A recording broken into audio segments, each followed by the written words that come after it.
Oh, hello, I didn't see you there. I'd like to talk to you today a little bit about the Poetry Out Loud contest that we're doing here at the high school. This is a chance for you to share one of your favorite poems and win some pretty cool gift cards. The winner from our school is going to get to go on to the regional contest at the Count Basie Theater in February. So if you're someone that loves poetry and that loves to recite it, talk to your English teacher about getting involved. So today I'd like to share with you one of my personal favorite poems, Sonnet 73 by the Bard, William Shakespeare. I think it's great to have a poem memorized if you're stuck in an elevator, or if you need to have some blood work done and you don't like needles and you need something to distract you like I do. So whatever your purpose is, think about your poem and hopefully come and share it with us soon. So, Sonnet 73. That time of year thou mayst in me behold, when yellow leaves, or none, or few, do hang upon those boughs which shake against the cold. Bare, ruined choirs relate the sweet birds sang. In me thou seest the twilight of such day, as after sunset fadeth in the west, which by and by black night doth take away, death's second self, that seals up all in rest. In me thou seest the glowing of such fire, as on the ashes of its youth doth lie, as on the deathbed where it must expire, consumed, which that where it were nourished by. This thou perceivest, which makes thy love more strong, to love that well, which thou must leave ere long. Thank you. Hope to see you at Poetry Out Loud. So in order to get involved in Poetry Out Loud, the first thing to do would probably go to the website, to the link. But this is Miss Emmerich, by the way. I'd be happy to help you choose poems, to show you where you can get information about them. What we're going to do is hopefully have some students compete in the library on January 15th to see who will be eligible to go to the regional contest, which will be February 5th at Count Basie in Red Bank. How do I sign up? Come down to the library and give me your name and we'll get you going. So the way it's going to work is if you win regionals, you'll go on to a state competition. That'll be in the spring. Then they're having semifinals in Washington, and then the big prize winner is in May 1st in D.C. Of course, you always want to know about prizes. So the state winner wins a $200 trip. They'll send you with a chaperone. They'll pay for your chaperone to take you down to Washington. We get some prize money at the school, and I think what you're really interested in is the big prize. So we'll move on.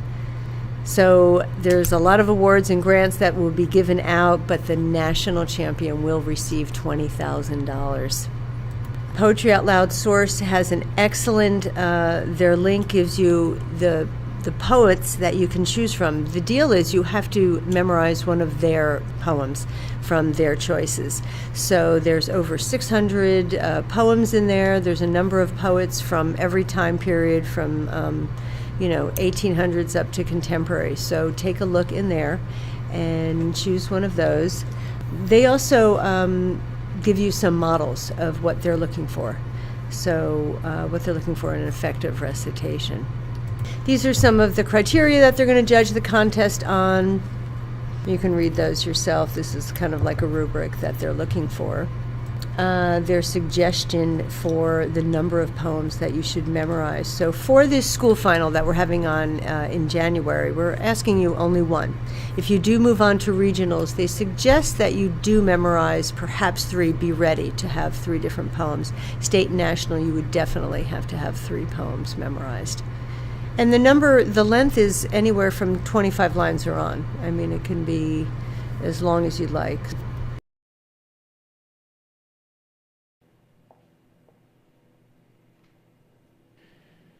Fishing on the Susquehanna in July by Billy Collins. I have never been fishing on the Susquehanna, or on any river, for that matter, to be perfectly honest. Not in July, or any month, have I had the pleasure, if it is a pleasure, of fishing on the Susquehanna. I am more likely to be found in a quiet room like this one. A painting of a woman on the wall, a bowl of tangerines on the table, trying to manufacture the sensation of fishing on the Susquehanna.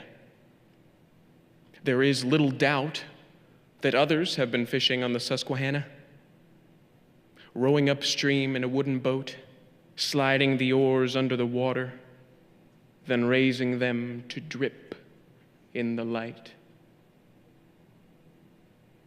But the nearest I have ever come to fishing on the Susquehanna was one afternoon in a museum in Philadelphia, when I balanced a little egg of time in front of a painting in which that river curled around a bend, under a blue, cloud-ruffled sky, dense trees along the banks, and a fellow with a red bandana sitting in a small, green, flat-bottomed boat, holding the thin whip of a pole. That is something I am unlikely ever to do, I remember saying to myself and the person next to me. Then I blinked and moved on to other American scenes of haystacks, water whitening over rocks, even one of a brown hare who seemed so wired with alertness I imagined him springing right out of the frame.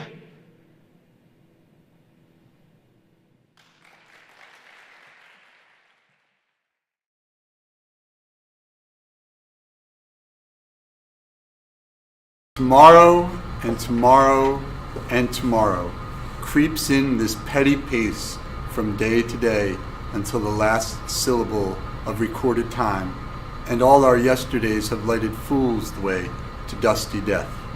Out, out, brief candle, life's but a walking shadow, a poor player that struts and frets his hour upon the stage and then is heard no more. It is a tale told by an idiot, full of sound and fury, signifying nothing. So we really would love to see a winner coming out of Ocean Township High School. Come down and see me in the library and sign up, and we'll get you going. Poetry out loud.